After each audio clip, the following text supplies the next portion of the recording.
Assalamualaikum warahmatullahi wabarakatuh. Selamat siang. Kami dari kelompok 8 akan mempresentasikan tentang strategi keberhasilan EO. Perkenalkan, nama saya Danirsa Suyuti NIM 14 selaku moderator dan notulen, dan teman saya Ahmad Faris NIM 03 selaku pemateri dan pejawab. Baik, selamat siang semuanya. Assalamualaikum warahmatullahi wabarakatuh. Perkenalkan, nama saya Ahmad Faris. Saya sebagai penjelas dari presentasi event organizer pada topik pembahasan strategi keberhasilan EO atau yang disingkat event organizer. Sebelum kita memasuki topik pembahasan yang lainnya, kita perlu mengetahui yang pertama itu latar belakang manajemen EO.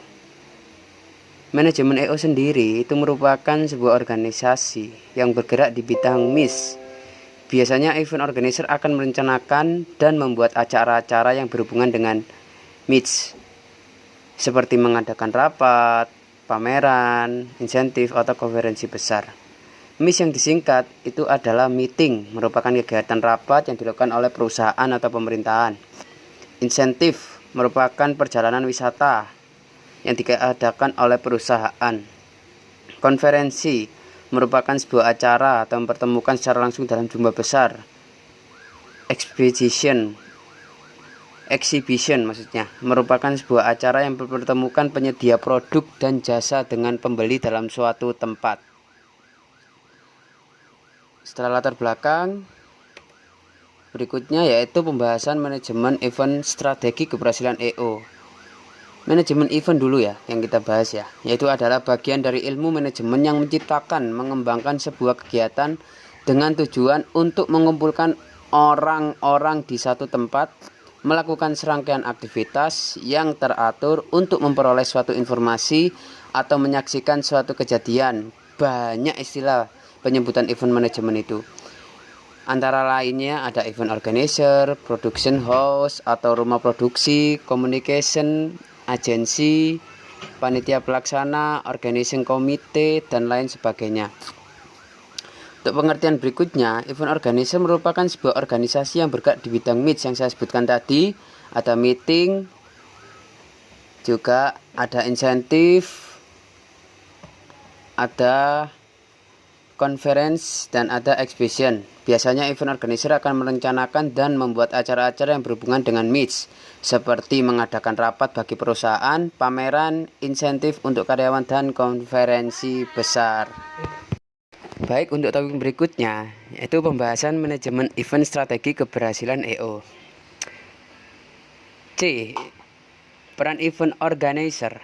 Dalam kegiatan sebuah event, EO mempunyai peranan yang sangat penting, yaitu membantu mewujudkan tujuan yang diharapkan pemilik dana, biasa disebut klien. Kemudian D, ada elemen-elemen yang terdapat di dalam event organizer. Why, berkaitan dengan tujuan yang akan dicapai dalam acara ini. Mengapa, seperti itu contohnya. Ada who, berkaitan dengan setiap personal, yaitu siapa. The where, berkaitan dengan tempat penyelenggaraan acara yang paling tepat untuk khalayak sasaran. Di mana tempatnya, itu di mana, itu yang paling tepat itu di mana. The when, berkaitan dengan waktu, kapan acara yang diselenggarakan itu paling tepat, itu kapan acaranya, itu disebut when. The what, berkaitan dengan bagaimana mengemas event, apa sih tujuan event tersebut, seperti itu. Berikutnya pembahasan manajemen EO, strategi keberhasilan EO. Yang tentunya yang E sekarang itu fungsi event. Arti penting event bagi perusahaan adalah sebagai suatu media efektif dalam membangun goodwill publik kepada perusahaan. Yaitu ada yang pertama, loyalitas konsumen. Event untuk konsumen. Kedua, ada membangun kebanggaan dan motivasi kerja.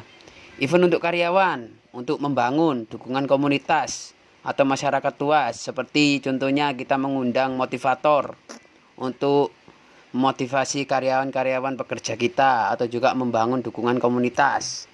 Seperti itu. Untuk yang F yaitu posisi event organizer sendiri. Dalam sebuah event tentunya terdapat keterlibatan beberapa pihak yang terdiri dari 5P. Dari 5 unsur P ini akan terlihat posisi sesungguhnya dari event organizer. Kelima P yaitu penyandang dana, pelaksana, penampil, penonton, dan pengamat. Baik, saya akan mencerangkan secara rinci, cuman secara singkat ya, enggak secara banyak-banyak banget lah tengahnya. Untuk yang F ya,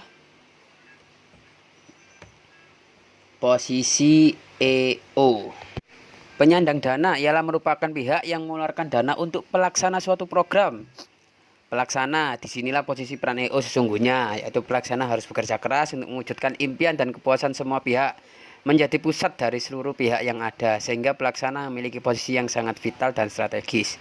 Yang ketiga, penampil merupakan salah satu kunci daya tarik suatu program.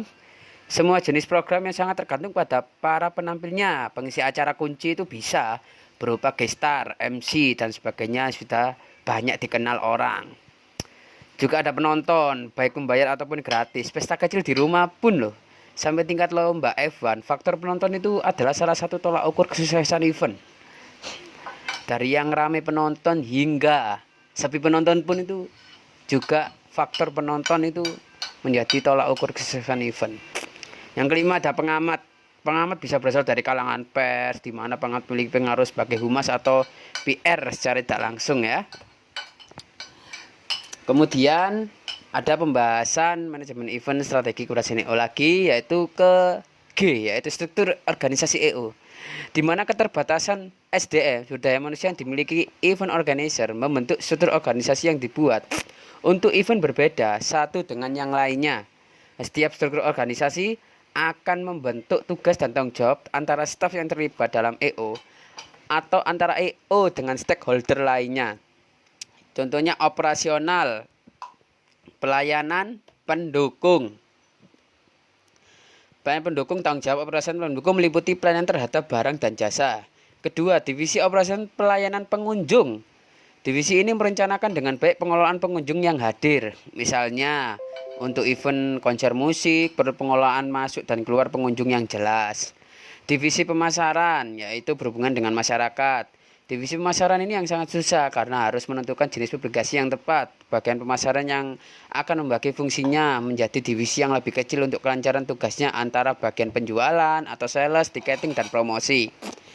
4. Divisi administrasi. Divisi ini pun diturunkan menjadi bagian administrasi umum, kepegawaian, rekrutmen, orientasi pegawai, dan penggajian dan lain-lain. Pokoknya berhubungan dengan keuangan, administrasi. 5. Divisi keuangan juga, ini juga ada. Divisi ini diturunkan menjadi bagian anggaran, pembelian, dan pendanaan. Kemudian H, ada perencanaan penyelenggaraan event. Setelah kita membentuk struktur organisasi EO, kemudian ada perencanaan penyelenggaraan event, yaitu event sebagai media ataupun kegiatan komunikasi. Tentu juga memerlukan sebuah perencanaan yang akan menjadi pengarah kegiatan agar tercapai dengan baik dan teratur. Yang pertama, ialah harus menentukan tema. Tema itu sangat penting untuk menentukan langkah selanjutnya. Kenapa? Tema-tema yang memunculkan fenomena baru akan banyak mendapat perhatian dari calon peserta pameran event maupun pengunjung nantinya. Yang kedua, mengadakan penelaahan.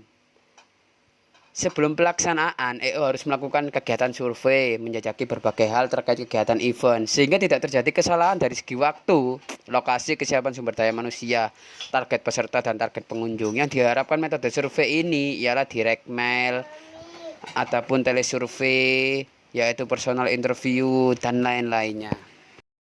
Baik, untuk berikutnya yaitu kita beralih ke faktor yang mempengaruhi keberhasilan event, yaitu I. Adapun yang pertama adalah rundown yang sempurna. Yang pasti faktor dan komponen pertama yang mempengaruhi kesuksesan sebuah event ialah rundown. Kenapa? Runtutan acara itu memang sangat disusun dengan cermat dan tepat. agar event bisa berjalan dengan tertib dan juga sesuai dengan waktu yang telah disediakan. Semakin detail rundown acara yang disusun, maka akan semakin baik dan jelas arah event yang dijalankan. Jadi cobalah untuk menyusun rundown acara dengan bentuk tabel, lengkap dengan indikator seperti penanggung jawab, waktu, kegiatan, dan keterangannya. Undangan orang penting. Kenapa? Event tanpa kehadiran orang penting akan buatnya terasa kurang meriah. Maka dari Anda sebagai event planner perlu mengusahakan kedatangan orang-orang yang penting menghadiri acara yang akan digelar. Contohnya semisal kita mengadakan acara event kampus, kita mengundang Bapak Rektor atau para Pak Prodi atau juga dekan. Dengan mengundang orang penting, maka selain akan buat event terasa lebih meriah, event Anda juga akan makin banyak diminati masyarakat untuk datang. Yang ketiga yaitu perizinan. Bagi Anda yang menggelar event skala cukup besar, maka faktor perizinan pun juga tidak boleh dilupakan. Perizinan memang diperlukan untuk bisa membuat event jadi lebih tenang dan aman dan saling menyamakan satu sama lain. Dari pihak instansi pun seperti ketua RT, RW, bahkan dinas perhubungan atau mengganggu lalu lintas, perizinan sebuah kompleks dan lain-lain. Dengan adanya pengurusan perizinan, maka event Anda akan berjalan dengan aman dan lancar serta sukses. Amin. Yang empat, reminding to countdown. Pernahkah Anda melihat sebuah event yang dilakukan hitung mundur? Penghitungan mundur countdown dalam kurun waktu tertentu ini memang sangat penting dilakukan. Dengan adanya countdown atau perhitungan mundur ini, maka semua orang akan terlibat dalam event akan selalu diingatkan akan adanya event yang terus bergerak mendekat. Ketika semua pihak harus diingatkan ketika event sudah masuk pada hari yang ditentukan untuk digelar. Jadi tidak usah risau karena sudah dihitung mundur. Yang kelima, yang pasti dana yang mencukupi untuk menggelar event yang sukses memuaskan semua pihak. Seperti halnya kita membeli produk, itu maka kita harus mempunyai dana yang mencukupi yang sesuai dengan event yang kita gelar. Kalau event yang kita gelar besar, maka yang dana yang cukup besar harus ditolerkan. Diperlukan juga guna membeli produk bermutu atau branded. Jadi masalah dana ini terbilang cukup krusial untuk sebuah event. Semakin tinggi ekspektasi Anda pada event yang diserahkan, maka dana juga yang disiapkan cukup besar pula. Makanya kita harus bisa mengajukan kerjasama ke perusahaan atau institusi untuk menjadi penyokong dana atau sponsor event. Siapkan saja proposal yang bermutu deh, agar pengajuan dana Anda bisa disetujui.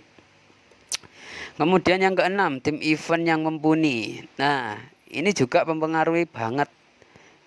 Dalam penyelenggaraan event tentu, Anda tidak bisa menjalankannya sendiri. Pasti banyak bidang yang harus dikerjakan buat Anda harus punya orang lain sebagai tim membantu menyelesaikan event. Tim event sendiri bisa Anda rekrut secara pribadi atau meminta pihak ketiga seperti event organisasi yang melakukannya jika Anda meminta event organizer untuk mengurus. Pastikan Anda untuk memilih orang-orang yang mumpuni dalam kinerjanya atau job desk-nya dan serius untuk bekerja sama menyukseskan event. Yang ketujuh itu promosi yang baik. Setelah kita merekrut, kita melakukan promosi. Bila event Anda ingin meriah, didatangi banyak orang, melakukan promosi event yang baik. Promosi memang akan membuat event Anda dikenal. Bisa promosi secara offline, promosi event yang dilakukan dengan cara online, via website, media sosial, juga email. Semakin lengkap Anda menjalankan promosi yang telah dijalankan, maka akan semakin berpeluang event Anda didatangi masyarakat umum dalam jumlah besar. Tapi harus juga dipahami bahwa promosi ini membutuhkan dana. Jangan lupa, yang terpenting itu dana. Jadi sebelum menjalankan Anda juga perlu mempertimbangkan masalah anggarannya ya. Yang kedelapan, tempat event yang tepat dan nyaman. Tempat ini juga berikutnya kita harus menyesuaikan dengan tema. Tema apa yang kita mau acara. Seperti wedding, kita harus menjalankan di ballroom atau di outdoor maupun di swimming pool. Event adalah tempat event yang tepat dan nyaman. Setiap event pasti membutuhkan tempat. Semakin besar event akan digelar, maka tempat yang dibutuhkan juga harus besar. Agar bisa membuat publik mau datang, mudah dijangkau. Lokasi event sebaiknya pilihlah tempat yang strategis. Dari sinilah maka event yang akan digelar pun bisa berjalan dengan lancar dan sukses. Fasilitas yang lain. Yang kesembilan adalah fasilitas. Dukungan fasilitas dari lokasi event yang akan digelar memang bisa mempengaruhi ya. Sukses tidaknya gelaran. Bila fasilitas yang ada pada lokasi event minim atau sedikit, maka hal ini bisa membuat gelarannya kurang maksimal.